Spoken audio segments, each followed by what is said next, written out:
శ్రీ పొట్టి శ్రీరాములు నెల్లూరు జిల్లా కావలి పట్టణంలోని గొట్టిపాటి కళ్యాణ మండపం నందు జాతీయ జర్నలిస్ట్ దినోత్సవ సందర్భంగా కావలి పట్టణంలోని ప్రింట్ అండ్ ఎలక్ట్రానిక్ మీడియా మరియు యూట్యూబ్ ఛానల్స్ రిపోర్టర్స్ మరియు ప్రతినిధులు జాతీయ జర్నలిస్ట్ దినోత్సవ సందర్భంగా ఆత్మీయ సమావేశం ఏర్పాటు చేశారు.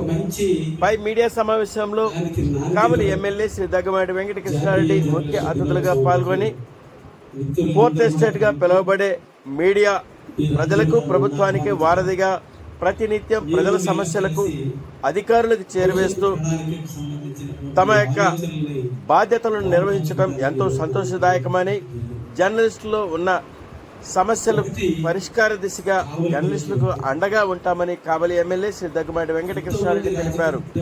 పై కార్యక్రమంలో కావలి పట్టణ సీనియర్ జర్నలిస్ట్ మరియు ప్రింట్ అండ్ ఎలక్ట్రానిక్ మీడియా సోదరులు పాల్గొన్నారు.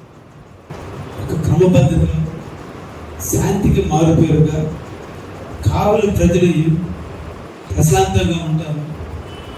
ఏ అధికారైనా కావలికి రావడానికి ఇష్టపడతాడు. కావలిలో చాలా ప్రశాంతంగా జీవించవచ్చనేటువంటి నమ్మకాన్ని కల్పించి కావలిని ఇంతవరకు నడిపారు. ఈరోజు ఈ కావలి అభివృద్ధి ఎక్కడో 1967లో మున్సిపాలిటీగా ప్రారంభమైనటువంటి స్థానం ఈరోజు ఒక మహానగరంగా అడుగుడుతుంది. అదృష్టం కొద్ది ఈరోజు మన సరౌండింగ్ అంతా కూడా ఇండస్ట్రీ ఇస్తుంది. అంటే మొట్టమొదటి మన అందరం చూసుకోవాల్సింది మన జన్మభూమి ఎంత కీర్తివంతమైన భూమిగా మారుతుందో మనందరం కూడా గుర్తించాలి.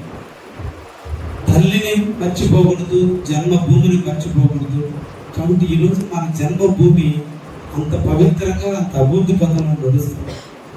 ఈ నడపడంలో మీ పాత్ర చాలా గొప్పదిగా ఉంటుంది. ఫోర్త్ ఎస్టేట్ అని మనం అందరం అంటున్నాం. లెజిస్లేటర్ నిర్ణయాలు తీసుకున్నటువంటి నిర్ణయాలను ప్రచార సాధనాల ద్వారా ప్రజల్ని మోటివేట్ చేయడానికే ఏర్పాటు చేసినటువంటి వ్యవస్థే ఈ ఫోర్త్ ఎస్టేట్ ప్రెస్.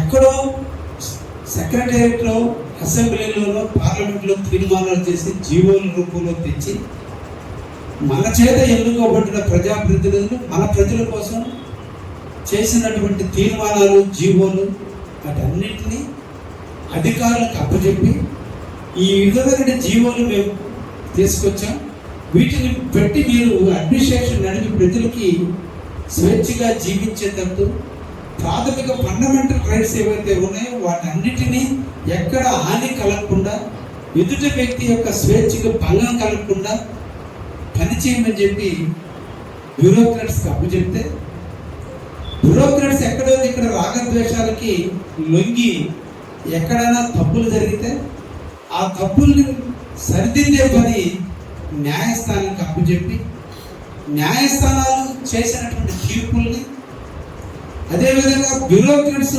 ప్రభుత్వ అధికారులు చేసినటువంటి చర్యల్ని, లెజిస్లేటర్ తీసుకున్నటువంటి సమాచారాన్ని ఎప్పటికప్పుడు ప్రజలకి మోటివేట్ చేసేదానికి ఈ ఫోర్త్ ఎస్టేట్ పవిత్రమైనటువంటి వృత్తిలో ఉన్నందుకు మిమ్మల్ని అందరినీ కూడా నేను పేరు పేరున అభినందిస్తున్నాను. కావచ్చు, లేదంటే ఫ్యాషన్తో కావచ్చు, ఏదో ఒక దాంట్లో జీవితంలో ఎదగాలనేటువంటి తపనతో కావచ్చు, ఒక్కొక్కరు ఒక్కొక్క రంగాన్ని ఎన్నుకుంటే మీరందరూ కూడా ప్రెస్ అనేటువంటి రంగాన్ని ఎన్నుకొని దీంట్లో ఇందాక మన మిత్రులందరూ కూడా చెప్పినట్టు బయట ఆనందాన్ని ఎక్కువ పొందుతూ ఆర్థికంగా అన్ని రకాలుగా ఇబ్బందులు ఎదుర్కొంటున్నప్పటికీ కూడా ఎవరి యొక్క కర్తవ్యాన్ని ఎక్కడ కూడా వదులుకోకుండా మీరు ఏ సిద్ధాంతంగా అయితే ఈ వృత్తిలోకి అడుగుపెట్టే నాటికి మీకు అంత నాలెడ్జ్ లేకపోయినా అడిగిన తర్వాత సీనియర్లను చూసి నేర్చుకోవడం, లేదా ప్రెస్ జర్నలిస్ట్ మిగతా జర్నలిస్ట్ యొక్క ప్రవర్తన చూసి నేర్చుకోవడం, ఈరోజు జరుగుతున్నటువంటి సీనియర్ పాత్రలకి సమాజంలో ఉండే గౌరవాన్ని చూసి మీరందరూ కూడా వాటికి అడాప్ట్ అయ్యి ఈరోజు ఎన్ని ఆర్థిక ఇబ్బందులు ఎదుర్కొంటూ కూడా మీరు సమాజాన్ని మేల్కొల్పుకునే దాంట్లో మీరందరూ కూడా పరిచయం జరుగుతుంది. ఇక్కడ ఒక వ్యవస్థ అనేది ఉంటే వ్యవస్థలో ఎక్కడో 1%, 2% ఇబ్బంది ఉంటుంది.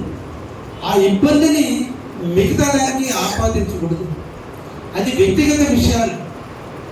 కొంతమందికి కొన్ని రకాల కోరికలు ఉండొచ్చు, ఆలోచనలు ఉండొచ్చు.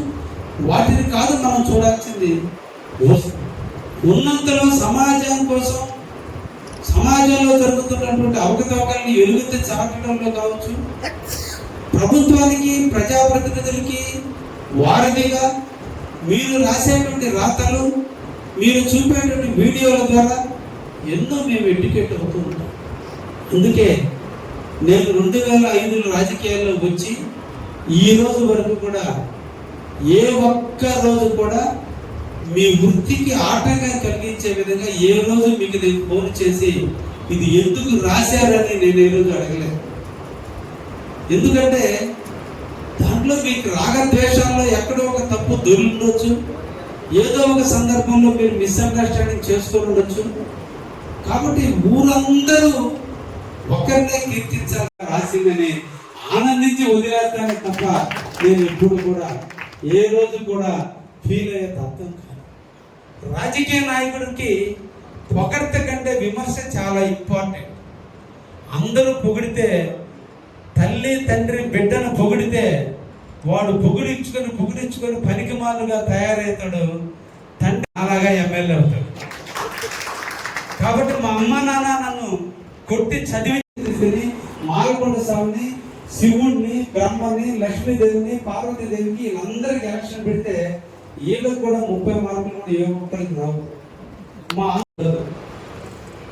ఎప్పుడో